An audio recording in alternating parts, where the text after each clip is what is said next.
When I was in Qatar, there was, okay, J18 remembers, Mr. Anthony remembers, right? Okay. So I saw this big bookshelf, and it was a letter K, the first name, initial of my name. And I was sitting there like, oh my God, and what it meant to me, because I was like listening to the signs from the universe. And I was sitting there like, okay, wait a minute. That's the universe telling me that your time is coming and you are going to be bigger. You're going to blow up. Your name, K, your name is going to be in lights. And that came to me when I was in Qatar. I saw that. And then this is actually me. This is actually me because, believe it or not, because when I was in Dubai, because remember I was in Qatar, Dubai, Saudi Arabia, I was in all those countries, right? I went to the Museum of the Future in Dubai. And there's an area there where I just sat down and I just started meditating.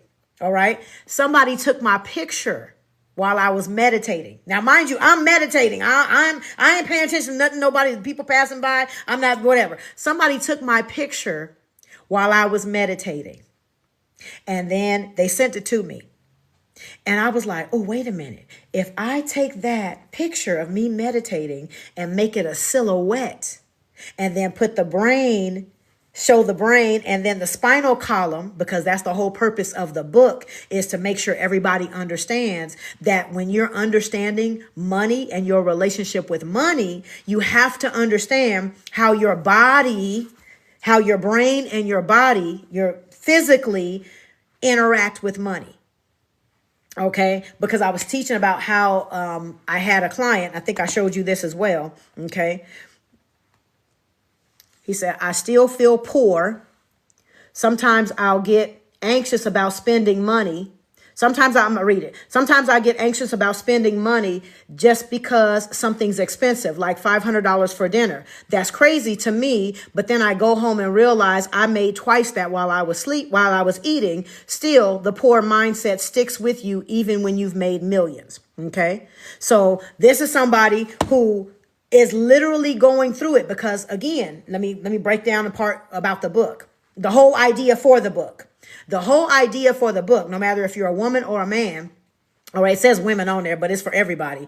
Anybody who is the first in their family to have a lot of money compared to your grandparents and your parents.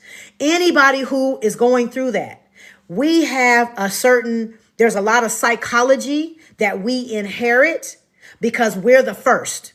We're the first to be talking about trust. We're the first to be talking about the stock market. We're the first to be talking about options trading. We're the first to be talking about buying gold and silver. We're the first. Everybody in the family is sitting there like, what the hell are you talking about? But we know what we're talking about. When we get into our Wolf of Wall Street or we come here, we know what we're talking about. But everybody in the family is sitting there like, what are you talking about? Stock market? Oh, that's dangerous. Oh, that's gambling. Everybody around us who don't understand, that's where they are, right? So there are certain things that we have to go through psychologically because our body still understands when we were younger and poor. And our body still is dealing with the trauma of when we saw grandma over there crying because she didn't have enough money to pay for her medicine. Or we saw mom and dad fighting because they didn't have enough money to pay for the stuff that we needed at school. Those experiences are still in our bodies. Okay. So even though we like this person here, even though he's a millionaire now, right? He said it. He said, I made twice that, but I still feel poor. Okay. Because he was a pizza delivery boy. Okay. And now he made it. He's there now. Right. But he's still in his mind. He's still 18 years old. Okay. And until we do the work. So in my book, I talk about what that's doing to your body. Right. Because he said he starts feeling anxious. What? I feel anxious about spending money. Okay. All right. You read my book. You need my book. Yeah. Everybody does. This book is what has been left out of all the books about money. It's been left out.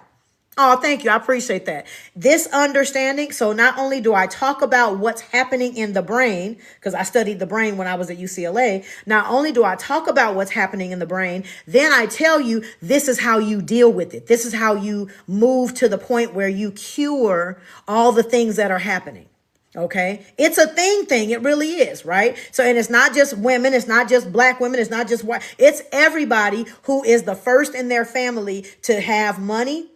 We don't know that we're also dealing with the trauma, right? The trauma of coming from being disadvantaged, right? Because very few black folks for sure had money. Very few of our grandparents and great grandparents had money. Okay. We, as we are right now, we might be the first ones that's got money.